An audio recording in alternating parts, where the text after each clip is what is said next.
Well, if I said I don't know what to say, I would be lying.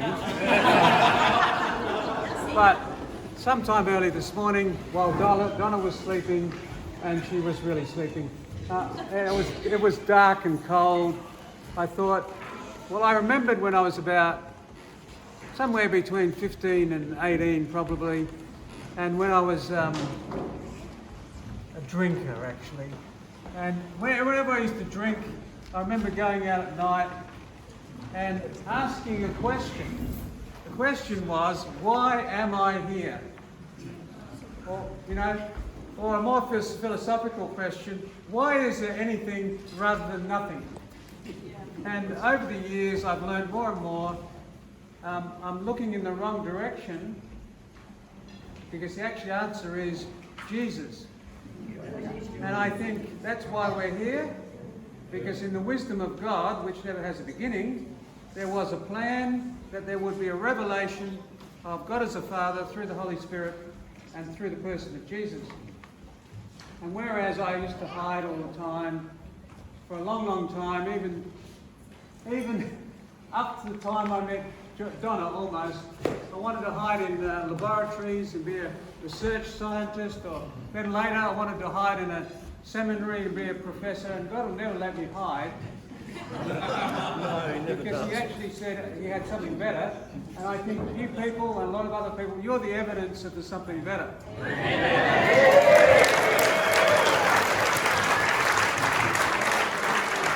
Let's sing happy birthday.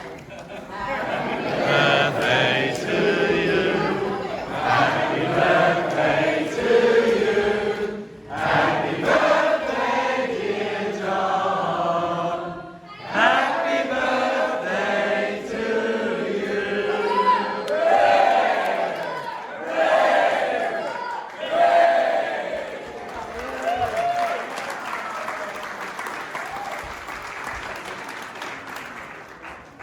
Nathaniel, would you like to Oh, cut and cake, yes. John, you have to Cut the cake.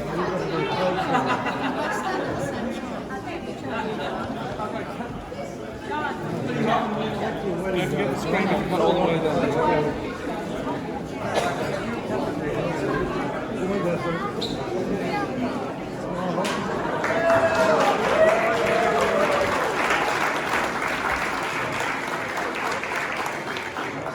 Okay.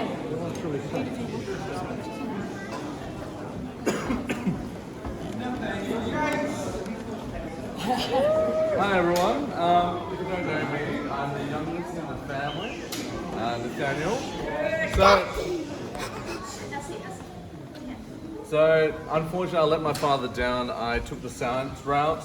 I must be a bit of a disappointment. I can't be a philosopher, but I can try to help people still. Many of you have probably been blessed to know my dad for a very long time. I've known him for 32 years. And many of you have probably had many deep and meaningful conversations with him, maybe weekly, maybe every now and then. I had that for probably about 22 years on a daily basis. So I'm thoroughly schooled in the ways of the cross.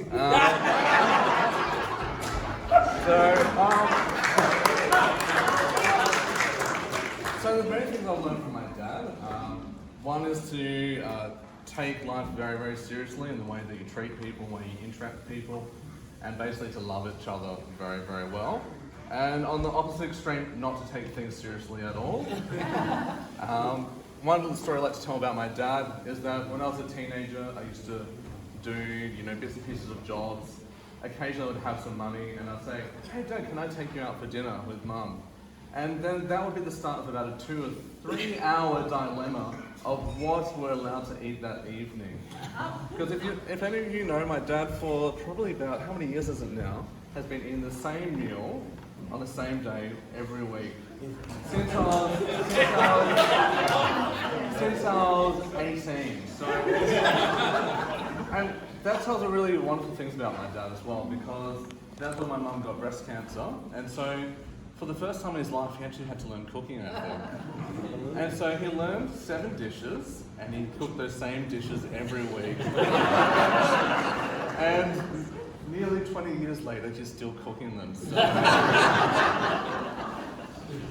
But getting back to taking him out to dinner, and that's why I would have to ask a couple of hours in advance whether I can take him out for dinner. And like, I'm paying, it's like, I want to take you out.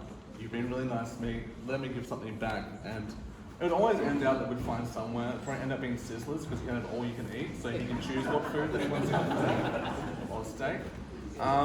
But I've also learned that, you know, you have to take life, certain parts of it seriously, but you also have to have good humour about it. And my dad has a very good humour about lots of things.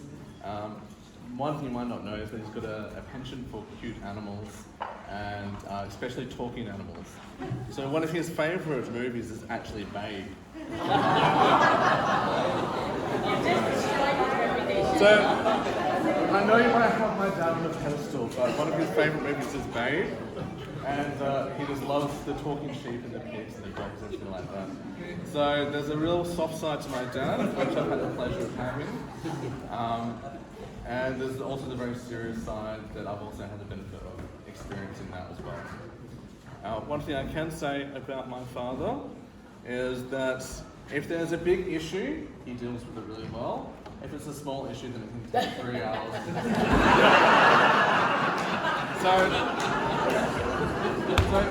Keep going. Yeah, so I'm sure all of you, if you've had big issues in life, he has helped you in really profound ways. But don't ask him what to drink in the evening or anything like that. And going back to the cross and Jesus and all that sort of stuff, because it's important. One thing I've learned as a child of my father is unconditional love. And so I think throughout my life, one thing that's been really strong with me is that I've had a strong sense of purpose and solidarity and meaning that is completely external from what other people think of me. Being a bit of an eccentric like my father, that's a pretty good thing to have.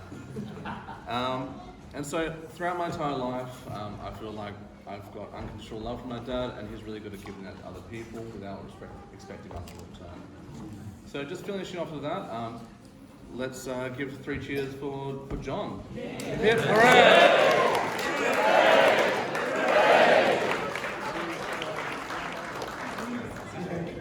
Yeah. Thank you all so much. There's so many faces from so many different contexts, so many times of different journeys. Thank you for coming, making the effort to be here. Thank you for your generosity with food. Must thank Lynn and Peter for their organisational, and for the people from the parish manning the kitchen and the barbecue, and everyone who's volunteered to help. There's been so many. I feel a little bit guilty not doing more, but it's just been lovely, and it's just lovely to see different stages of our lives in this room. But it's perfectly true that if you're in a crisis situation, there is no one better than John to have right at your side. It's also true if you want stress, you take his pen or his comb, or you make a messy fridge. These are 3 areas that you must not do. No messy fridge, don't take my pen, and where's my comb? They become highly stressful.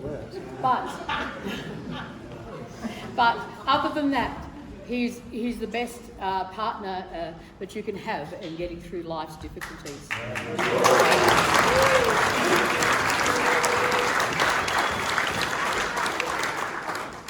And I want to thank you for all the different parts you've played in our lives. There's a lot of generosity towards us represented in this room, a lot of faithful prayers represented in this room for us and our family, and it's just really important to us. So we thank you for what you, not just yourself, but the group and the people that you represent, that you've chosen to come and celebrate if you are able to. So thank you very, very much.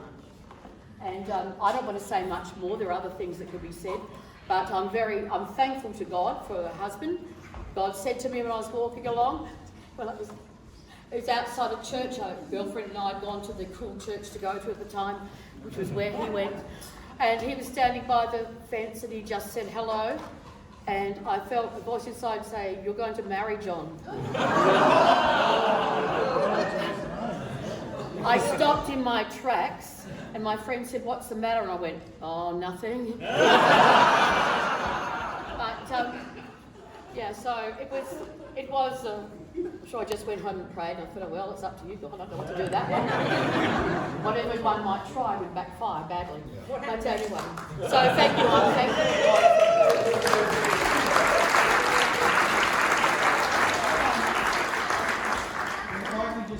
I haven't got a speech. Can I do it quick? We got some money and gave John, to his great embarrassment, a gift on Tuesday morning at the crash. So we had something for you in your room there. So that's it.